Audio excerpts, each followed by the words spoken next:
Hello, welcome back to my channel. Another day, another rebirth. I hope all is well. I hope you're loving yourself and I hope you're letting yourself be loved. Today is a detour from my typical video. Usually I talk about self-love, family, spirituality, but I kind of want to talk about something that is trending. What has always been trending? Black Americans, you know?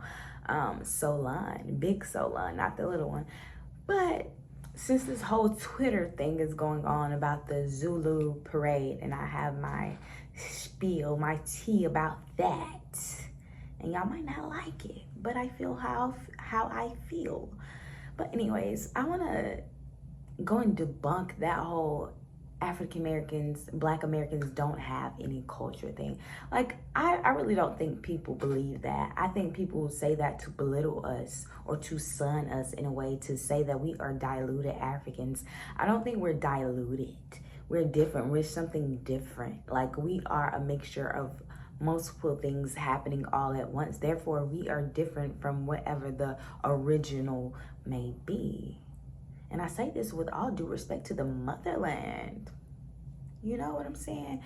But I think people say that because our African retention looks different than it does in a lot of the other parts of the diaspora, say the West Indies, Jamaicans, Haitians. And I hate when people say that, oh, you don't know where you come from. I mean, when you think about the reason we got here, the things that were stolen, it was intended for us not to know that. However, people that have the resources, I think if you think that's important, you should research where you come from, because I heard a wise person once say, if you kidnap a Martian from Mars, if you kidnap a Martian from Mars, they might not still speak Martian, but they're still going to look Martian and be of Martian descent at the end of the day. You know, I don't believe that you can take the Africa out of a people, or whether you're part of any other diaspora, you cannot take your motherland out of you. That is just who you are, no matter if you've been displaced for centuries, because culture retains itself. And that's why I don't understand when y'all say we don't have a culture. And y'all like, I'm not gonna say y'all, people like to say that, oh, hip hop isn't a culture. Well, if a certain style of painting was a part of a culture for a period of time, why isn't hip hop considered culture? It is art. And I think people like to belittle it because it is a Black American art, art of the diaspora. But there are other arts that we have that I think are just as significant. We have jazz. That is Black American. And there's so many people around the world thinking they're doing jazz, but they're not doing jazz because they're not doing it our way. You feel me? And R&B, I think because it is so globally, like, what is the word? Like, it is so globalized. It is so globalized. The globalization of Black American art has people thinking it does not belong to a single people. Well, R&B is ours. It belongs to us. You can mimic the way we sound, but you cannot mimic our stories, because R&B has roots from the church, from the Black church, from gospel. And you can make Christian music, but that doesn't make it gospel, right? Because gospel is inherently Black American. And y'all gonna stop sleeping on our art forms. I don't think y'all sleep on it.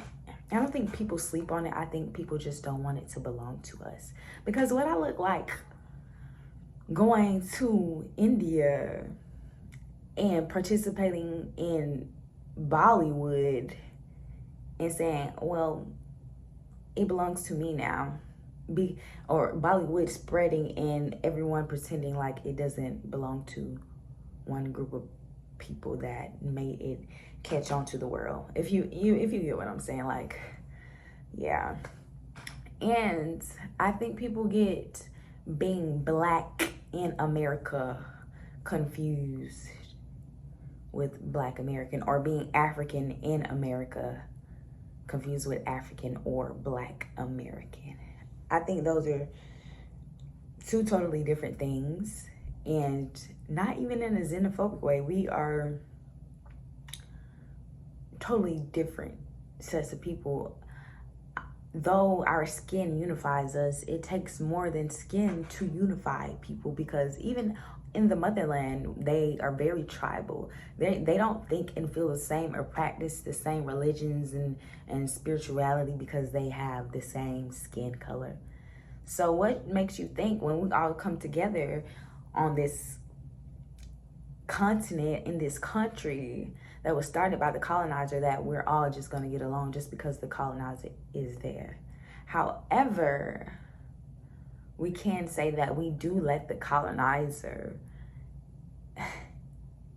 one of my professors called it colonization of information. We let them colonize our minds, and we see each other through the lens that they created for us. And I think that is the problem with people thinking African American culture is just degenerate, because you're being fed degenerate media that is created by white people, you know? And I just can't believe, like, people would fix their mouths to say we don't have a culture. And I feel like the only people that say that are the ones that get their ideas of black Americans from the media. How would you know the intricacies of our culture if you're not in community with us or actively participating in the studies of our arts, our food, our languages? How would you know that if you're not doing that? You're just relying. You can't rely on the white man for ish. You cannot. You cannot go, even in school, you cannot read a history book that school gave you and just take it as the truth. You cannot. And I really say, especially with children, if you are letting your child go to school and learning history from that school and not educating them when they get home, you're not doing enough. You're not doing enough, because we keep that cycle of being colonized in the mind, you know? Yeah.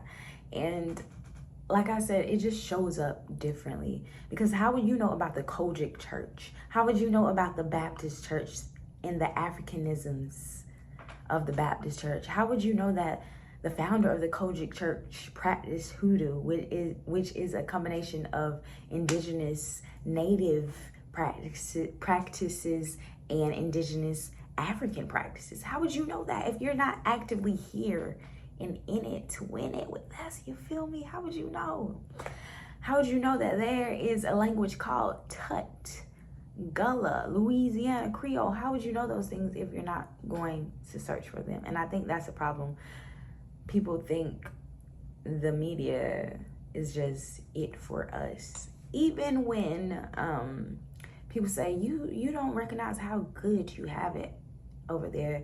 I do acknowledge my privileges by being adjacent to this capitalistic society, but also I participate in it because I have to. Because guess what? We came to this country as capital, so we don't know anything but working to survive. Yes, this country may have taken resources from your land, from the motherland, and we do benefit from that. And I have no problem admitting that, but I'm not the one in control. I don't get to decide, how they get those resources. I just know I need them to survive.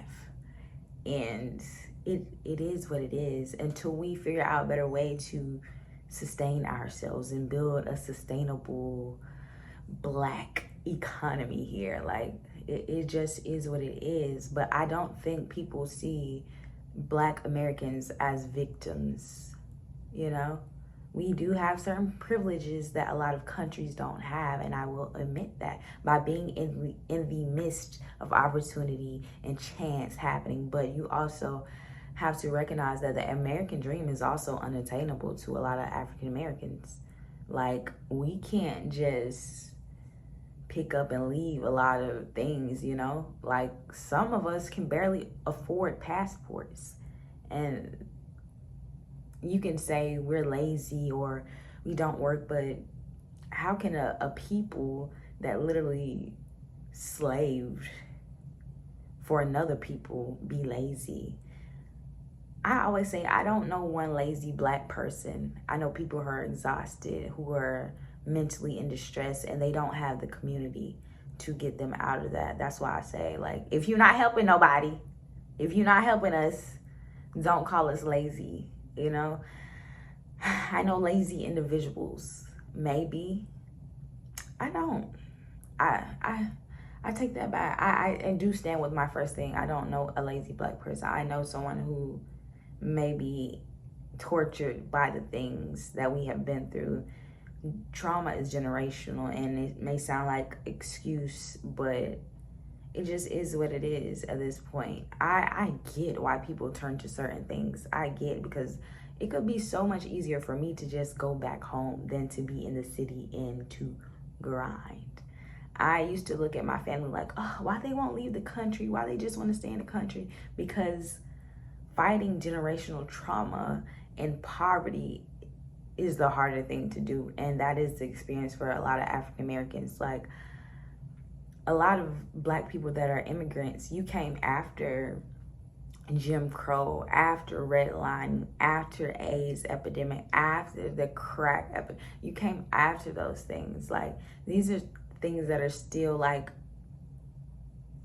they're remnants of those things, and we're still facing the consequences of those things in the African American community still. So, like, how dare you call my ancestors lazy when you're able to come over here in a welcome state in the overall African American community? If you feel we welcome people, and you're able to come over here and be the way you are, because they sacrificed so much during the civil rights movement, during the abolitionist movement. Like, that is an African American culture. Like, that is African American culture. And some people don't see us as revolutionary as our cousins, like the Haitians, as Haitians. Why did I say the Haitians? As Haitians. But there were slave revolts happening at the same time on this land and their land. It's just, they were very successful because, I don't know, like, they just got their numbers together. But this is a large landmass with so many more of those people than these people, if you get what I'm saying. But, like, that is a part of our culture. Like, that is African American culture. Now I want to talk about food. I saw someone said that African American food, Black American food is just like processed food. Like, where are you getting this from? What? Like, do you not see those collard greens on that plate? Yes, a lot of times we go, especially in the country, we have a collard green person, we have a watermelon person, we have a squash person, you know? So a lot of that is not like store-bought canned food. And if it was, you know? It is what it is. But, like, what people don't understand is what am I trying to say? Black America. People don't understand that Black America is just as tribal as any other place. You know, for the countries that make up Europe or Eurasia, as some would say, those serve as the states of America. That's like the states of America. Like, our states are just as big as countries. And when you have that big of a difference, like, not only in size, but like, different tribes went different places.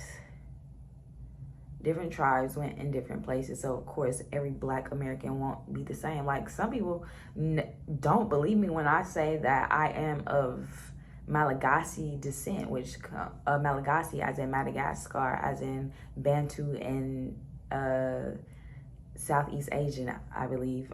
People don't believe that until I meet other people from Virginia, and their family story is the same. And then you have some people that came from Nigeria. So, of course, like, all these mixture of different things. Like, you have one tribe from Africa that mixed with the Scottish, that mixed with the Irish. Like, it just looks different. Versus Gullah versus Louisiana Creole, that looks different. So what we eat, even though like both of us are very water-centered people, what we eat can be very different. Like for Louisiana, they eat a lot of gumbo. We eat gumbo too, but like a lot of times more so, I would say Gullah, we are very okra based. We'll be eating an okra soup before a gumbo, even though we do eat okra gumbo, but that's just how I grew up. I don't know. I'm from the low country of Georgia. I don't know like how my Charleston people are set up, like, you know, but crawfish, that's not really a big thing for me, but it is for Louisiana Creoles. So food, we don't even eat the same way. Like whatever y'all be eating in the Midwest, I don't know what y'all be eating, because I be seeing a lot of my homies from the Midwest talk about certain meals, and I be like, never have I ever seen that or heard of that combination before. Like, might have to try it, but never. So when y'all talk about our food, I'm like, you don't even know that. Like I said, you have to be there. You have to be sitting at our tables communing with us. And I hate when y'all say, oh, Jordans and do-rags, that's not culture. How is fashion not culture? Isn't fashion another art form? Isn't art a part of culture? Like I said, just because it is new, don't downplay it. Like a lot of that athleisure wear, a lot of the Jordans, the do-rags, a lot of y'all would never walk outside or on no runway with those things if it were not for Black Americans making that a part of their everyday lifestyle and culture. Yes, I said it. I said what needs to be said. And even we changed the way certain brands market themselves. We talk about I believe it's called the the low lives, and changing the way Polo Ralph Lauren markets themselves by taking what was supposed to belong to the white people and making it our thing, making it shape shift for us and our art forms. We talk about the dandy suit, the black dandy, the Met Gala thing. The dandy is a Black American thing. The black dandy is Black American. I just hate when people, you know, just because it's new, like I said, you can't downplay it. If something was stripped away from us, why would we have regalia that is 500, 600 years old when we were taken from Africa about that long? You gotta think about it. Our fashion, our regalia is new, and it is assimilated to what had to be done to stay alive. And that is culture in itself, because that is survival, and that is resistance, and that is, what's the word, evolving and adapting to where you are. And I think that is Black American culture, adaptation. And because we had to adapt to a land where it was more of them than, you know, us, it looks different. Yeah. Listen, I could go on and on about these things because I've studied these things and I love my people.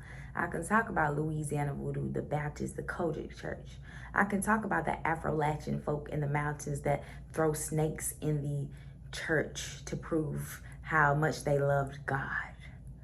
I can talk about these things. I can talk about how Congo spirituality mixed with indigenous American, a little bit of folk magic from the UK or whatever they called it back then, British Ireland, all those type of places. I could talk about that because I know, and I've studied, and I've done a lot of this work, and I've had to study them because I am a poet. Like, I don't just write how I feel. I write about our culture. I write about how it shaped me in the way I feel and the way I think and the way I show up in this world.